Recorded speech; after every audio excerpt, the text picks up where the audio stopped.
Assalamualaikum warahmatullahi wabarakatuh. Kami dari kelompok 6 akan mempresentasikan tentang inflasi dan pengangguran. Kami beranggotakan 1. Bainur Alimatul Maulidiyah, 2. Azril Abdul Aziz, 3. Nadia Marsana Filah, 4. Muhammad Khairul Inkana, 5. Diana Khalidah, 6. Yuda Henanda Adika, 7. Nur Yunitasari, 8. Remanda Yasid Abdillah. Pertama, saya akan menjelaskan tentang pengertian inflasi. Inflasi adalah gejala kenaikan harga yang berlangsung secara terus-menerus. Kenaikan harga barang yang berlangsung dalam jangka waktu yang lama terjadi hampir di seluruh barang dan jasa. Kenaikan harga yang berlangsung sekali atau 2 kali saja, lalu reda kembali bukanlah termasuk inflasi. Menurut ahli ekonomi, Raharja, inflasi merupakan sebuah kecenderungan atas harga yang bergerak secara meningkat dan terus-menerus dalam harga pada umumnya. Saat harga sebagian besar barang pada umumnya tengah mengalami kenaikan, itulah yang disebut sebagai inflasi. Sedangkan menurut Weston dan Spollen, inflasi merupakan sebuah kondisi dalam bidang ekonomi yang tengah mengalami kenaikan pada tingkat harga paling tinggi serta tidak dapat dicegah maupun dikendalikan kembali. Jenis-jenis inflasi. A. Berdasarkan sifatnya. Jenis inflasi berdasarkan sifatnya dibagi menjadi 4 macam. 1. Inflasi ringan atau merayap, creeping inflation, ditandai dengan peningkatan laju inflasi yang rendah, biasanya kurang dari 10% per tahun. Ciri dari inflasi ini adalah kenaikan harga yang relatif lambat dan berlangsung dengan lambat. 2. Inflasi sedang, galloping inflation. Inflasi ini sedikit lebih tinggi dibandingkan inflasi ringan. Lajunya berkisar antara 10-30% per tahun. Jenis inflasi ini ditandai dengan kenaikan harga yang cukup besar dalam waktu yang singkat. 3. Inflasi berat, high inflation. Sesuai dengan namanya, jenis inflasi ini adalah yang tergolong berat, mencakup laju mulai dari 30-100% per tahun. Pada tingkat ini, harga kebutuhan masyarakat naik secara signifikan dan sulit dikendalikan. 4. Inflasi sangat berat, hyperinflation. Jenis inflasi ini sangat dirasakan karena terjadi secara besar-besaran dan mencapai lebih dari 100% per tahun. Indonesia pun pernah mengalami hiperinflasi ini, bahkan mencapai 600% di tahun 1998. Penyebabnya karena terjadinya pencetakan uang secara besar-besaran demi menutupi defisit anggaran pada waktu itu. B. Berdasarkan asalnya. Jenis inflasi berdasarkan asalnya dibagi menjadi 2. 1. Domestic inflation. Domestic inflation berasal dari dalam negeri. Inflasi jenis ini biasanya diawali dengan adanya defisit dalam APBN. Jika pemerintah memutuskan untuk membiayai APBN dengan melakukan pencetakan uang baru, maka akan meningkatkan jumlah uang yang beredar. Meningkatnya jumlah uang yang beredar ini akan cenderung meningkatkan harga-harga kebutuhan. Akhirnya, timbul inflasi dalam negeri. Adapun hal lain yang dapat menyebabkan terjadinya inflasi dalam negeri adalah meningkatnya biaya produksi dalam negeri dan meningkatnya permintaan masyarakat terhadap suatu barang, sementara kenaikan penawaran tidak bisa mengimbanginya. 2. Imported inflation. Imported inflation berasal dari luar negeri. Inflasi ini timbul karena kenaikan harga di kebutuhan luar negeri atau negara mitra dagang. Karena harga kebutuhan di luar negeri meningkat, otomatis harga barang tersebut pada saat dijual kembali di Indonesia juga akan semakin tinggi. Menurut Samuelson, mendefinisikan bahwa inflasi sebagai suatu keadaan di mana terjadinya kenaikan tingkat harga umum. Maksud dari definisi tersebut mengindikasikan keadaan melemahnya daya beli masyarakat yang diikuti dengan semakin menurunnya nilai real intrinsik mata uang suatu negara.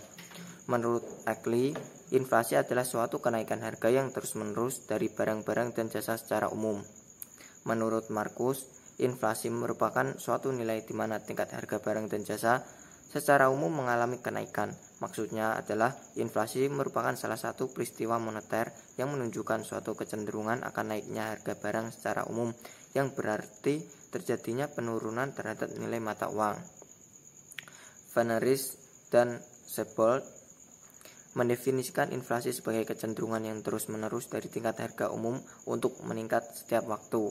Menurut pandangan ahli ekonomi klasik, Teori ini menerangkan hubungan di antara permintaan agregat dan penawaran agregat dan tingkat harga.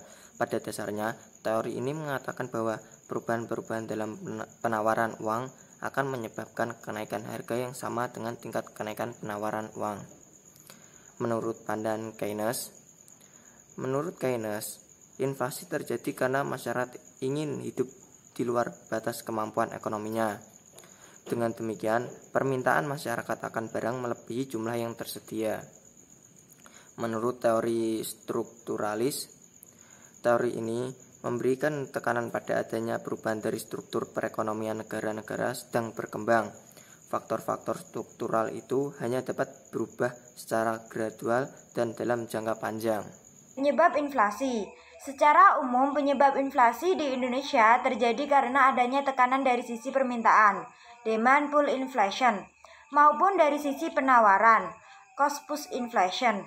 Dari sisi permintaan, menurut teori moneter, akses permintaan disebabkan terlalu banyaknya uang beredar di masyarakat, sedangkan jumlah barang di pasar sedikit. Dari sisi penawaran, cost push inflation, inflasi yang disebabkan oleh kenaikan biaya produksi.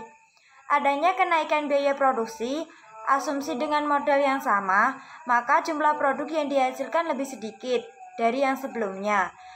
Pengurangan produksi ini menyebabkan kelangkaan yang berakibat meningkatkan harga barang. Selain itu, inflasi juga terjadi karena tekanan dari luar, yaitu depresiasi nilai rupiah dan juga karena harga barang luar negeri, imported inflation. Perilaku ini dikarenakan harga cenderung mudah meningkat karena pengaruh melemahnya nilai tukar rupiah, di mana harga cenderung sulit untuk turun apabila nilai tukar rupiah menguat. Ada 4 cara untuk mencegah inflasi, yaitu yang pertama adalah menerapkan kebijakan moneter. Sasaran kebijakan moneter dicapai melalui pengaturan jumlah uang yang beredar. Di sini, Bank Sentral dapat mengatur uang giral melalui peralatan moneter, yaitu A. Pelaksanaan operasi pasar terbuka, atau disebut dengan open market operation. Dengan melakukan pengendalian jumlah uang beredar oleh Bank Sentral dengan cara menjual atau membeli surat-surat berharga. B. Penetapan tingkat diskonto rate policy, yang merupakan tingkat bunga yang ditetapkan Bank Sentral sebagai pinjaman yang diberikan kepada bank umum. Yang C. Penetapan rasio cadangan wajib minimum, a safe requirement, yaitu proporsi cadangan minimum yang harus dipegang bank umum atas simpanan masyarakat yang dimiliki. Kebijakan yang kedua adalah kebijakan fiskal. Kebijakan fiskal yang merupakan pengurangan pengeluaran pemerintah serta kenaikan pajak akan dapat mengurangi permintaan total, sehingga inflasi dapat ditekan. Yang ketiga adalah kebijakan berkaitan dengan output. Kenaikan output dapat memperkecil laju inflasi. Kenaikan jumlah output ini dapat dicapai misalnya dengan kebijakan penurunan bea masuk sehingga impor cenderung meningkat. Yang keempat adalah kebijakan penentuan harga indexing. Ini dilakukan dengan menentukan harga serta didasarkan pada indeks harga tertentu untuk gaji ataupun upah. Gaji ataupun upah secara real tetap. Dampak dari inflasi. Inflasi umumnya memberikan dampak yang kurang menguntungkan dalam perekonomian. Akan tetapi, sebagaimana dalam salah satu prinsip ekonomi bahwa dalam jangka pendek ada trade-off antara inflasi dan pengangguran, menunjukkan bahwa inflasi dapat menurunkan tingkat pengangguran, atau inflasi dapat dijadikan salah satu cara untuk menyeimbangkan perekonomian negara, dan lain sebagainya. Secara khusus, dapat diketahui beberapa dampak baik negatif maupun positif dari inflasi adalah sebagai berikut. Dampak negatif. Yang pertama, bila harga secara umum naik terus-menerus, maka masyarakat akan panik, sehingga perekonomian tidak berjalan normal, karena di satu sisi ada masyarakat yang berkelebihan uang, memborong, sementara yang kekurangan uang tidak bisa membeli barang, akibatnya negara rentan terhadap segala macam kekacauan yang ditimbulkannya. Yang kedua, sebagai akibat dari kepanikan tersebut, maka masyarakat cenderung untuk menarik tabungan guna membeli dan menumpuk barang sehingga banyak bank diras. Akibatnya, bank kekurangan dana berdampak pada tutup, bangkrut, atau rendahnya dana investasi yang tersedia. Yang ketiga, produsen cenderung memanfaatkan kesempatan kenaikan harga untuk memperbesar keuntungan dengan cara mempermainkan harga di pasaran. Yang keempat, distribusi barang relatif tidak adil karena adanya penumpukan dan konsentrasi produk pada daerah yang masyarakatnya dekat dengan sumber produksi dan yang masyarakatnya memiliki banyak uang. Yang kelima, bila inflasi berkepanjangan, produsen banyak yang bangkrut karena produknya relatif akan semakin mahal, sehingga tidak ada yang mampu membeli. Yang keenam, jurang antara kemiskinan dan kekayaan masyarakat semakin nyata, yang mengarah pada sentimen dan kecemburuan ekonomi yang dapat berakhir pada penjarahan dan perampasan. Dampak positif, yang pertama, masyarakat akan semakin selektif dalam mengkonsumsi.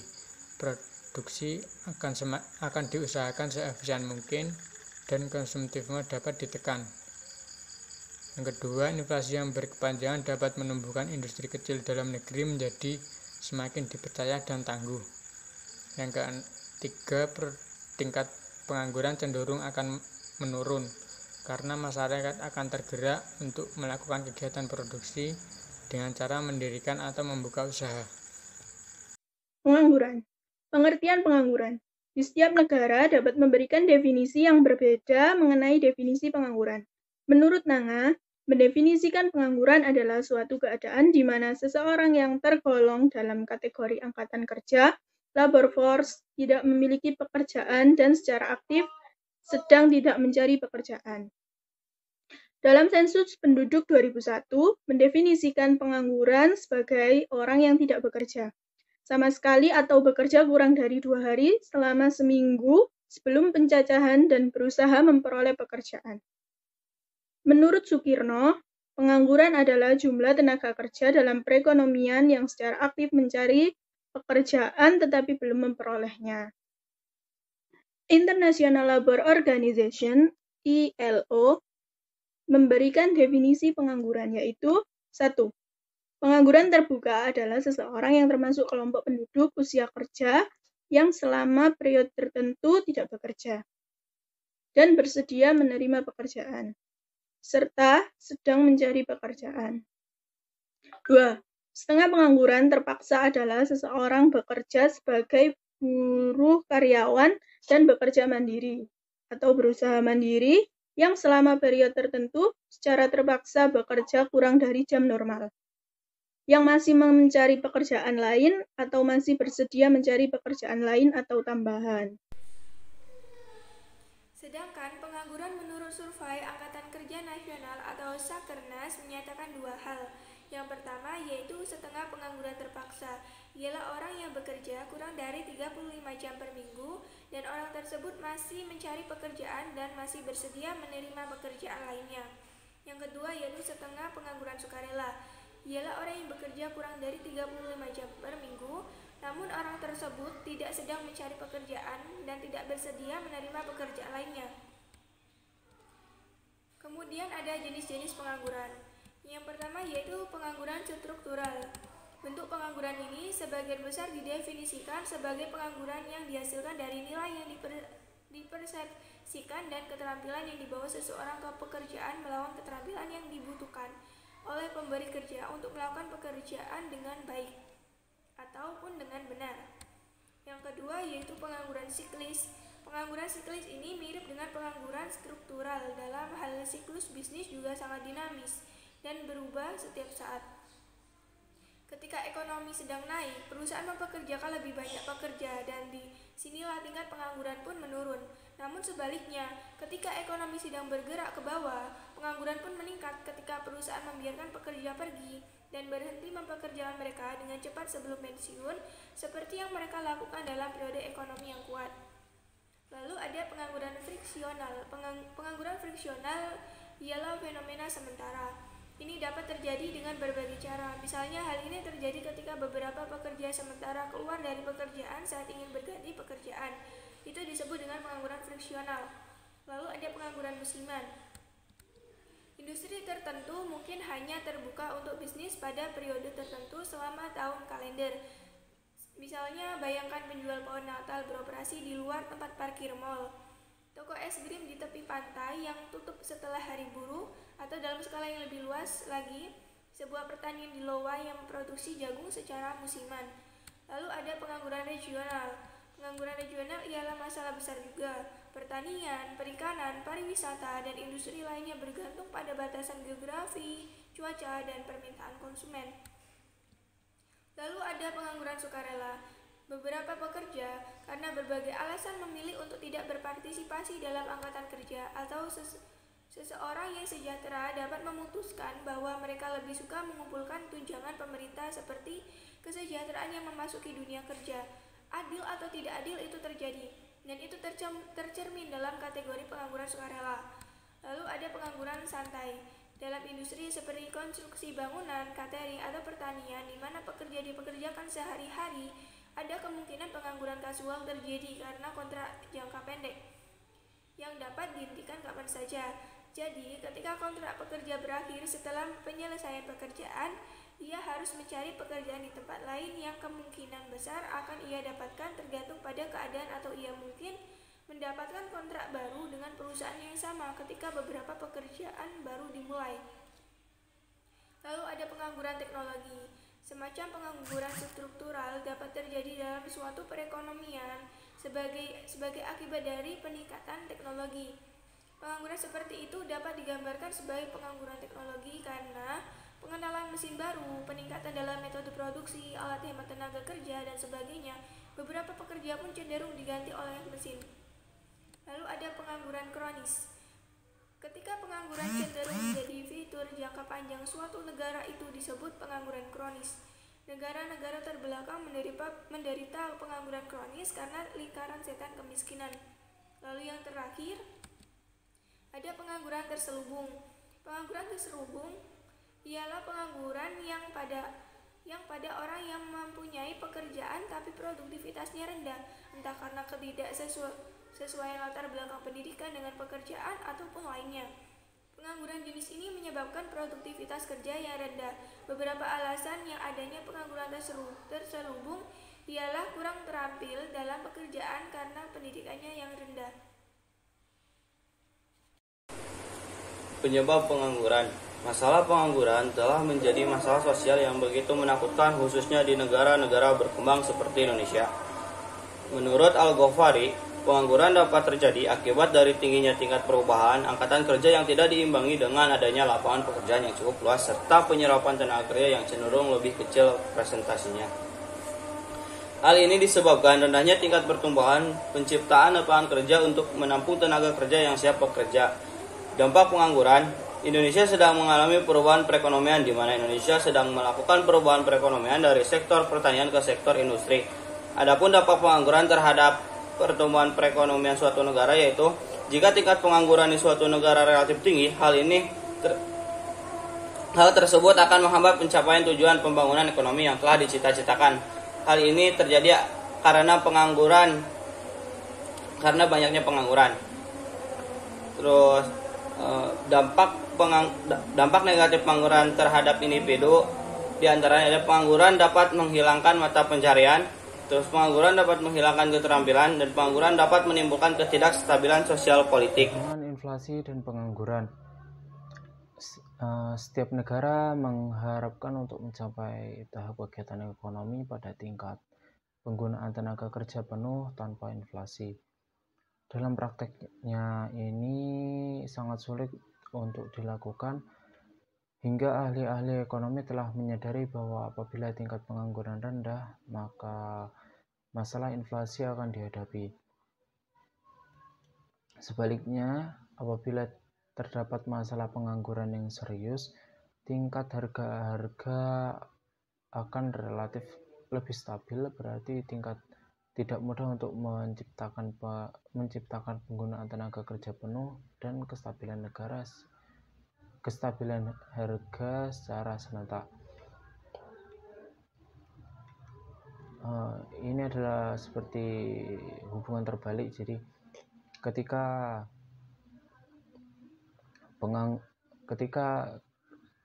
tingkat pengangguran rendah, maka akan terjadi inflasi. Jika tingkat pengangguran tinggi, maka harga-harga akan stabil, akan ada penurunan.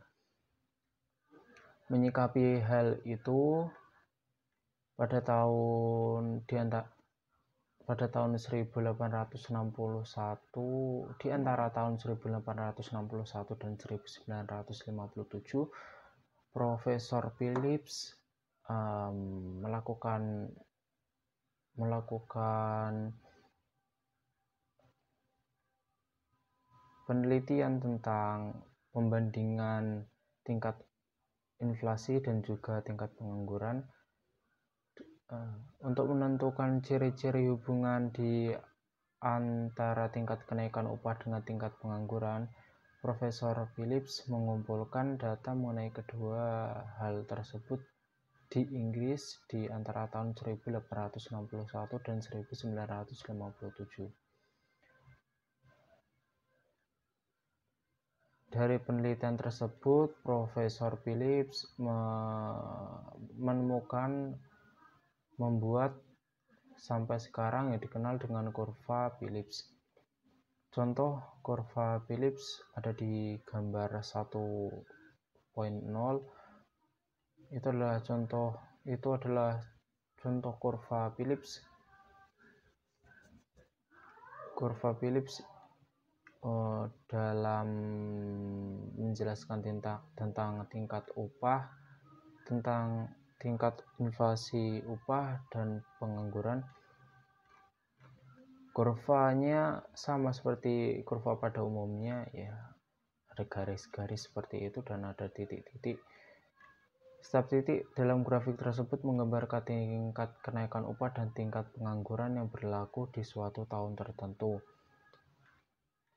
Hukum kurva Phillips adalah pada mulanya penurunannya adalah sangat curam, tetapi semakin lama ia semakin bertambah landai. Pada gambar tersebut sudah dicontohkan. Pada awalnya tingkat penurunannya itu agak melengkung sampai halnya nanti pada angka ke-10 itu akan agak lurus sampai ke angka 14 dan seterusnya. Kurva yang berbentuk demikian, kurva Phillips, menggambarkan hubungan sebagai berikut. 1. Apabila tingkat pengangguran sangat rendah, tingkat upah semakin cepat kenaikannya. Dapat disimpulkan bahwa saat tingkat pengangguran rendah terjadi inflasi yang memaksa para pekerja menuntut kenaikan upah karena harga barang yang naik akibat inflasi. 2. Apabila tingkat pengangguran relatif tinggi, kenaikan upah relatif lambat berlakunya. Kenaikan tersebut dapat disimpulkan bahwa saat tingkat pengangguran tinggi, harga barang masih tetap bahkan bisa jadi lebih murah. Maka produsen enggan menaikkan upah pekerja karena dirasa cukup dan untuk mempertahankan production cost yang tetap stabil untuk memperoleh keuntungan yang lebih besar. Jadi kesimpulan nomor 1, apabila tingkat pengangguran sangat rendah, tingkat upah semakin cepat kenaikannya. Jadi tingkat pengangguran rendah, tingkat pengangguran rendah, tingkat inflasi menjadi lebih tinggi, kebutuhan semakin bertambah, maksudnya harga-harga barang semakin bertambah, jadi para pekerja meminta kenaikan upah untuk memenuhi kebutuhannya, untuk membeli barang-barang yang harganya semakin tinggi. Untuk kesimpulan kedua, apabila tingkat pengangguran relatif tinggi, kenaikan upah relatif lambat berlakunya. Untuk kesimpulan kedua yaitu ketika pengangguran relatif tinggi, kenaikan upah relatif lambat berlakunya. Karena saat pengangguran relatif tinggi, tidak terjadi inflasi atau kenaikan harga barang, jadi produsen tidak akan memberikan kenaikan upah karena dianggapnya upah saat ini cukup untuk para pekerja memenuhi kebutuhannya saat ini karena tidak terjadi inflasi atau kenaikan harga barang. Kurva Phillips juga digunakan untuk menggambarkan hubungan di antara tingkat kenaikan harga inflasi harga dengan tingkat pengangguran. Untuk contoh yang gambar 1.0 itu adalah kurva Phillips membandingkan tentang tingkat upah atau inflasi upah dengan pengangguran, sedangkan yang gambar 1.1 adalah kurva Phillips yang membandingkan tentang tingkat harga atau inflasi harga dengan pengangguran.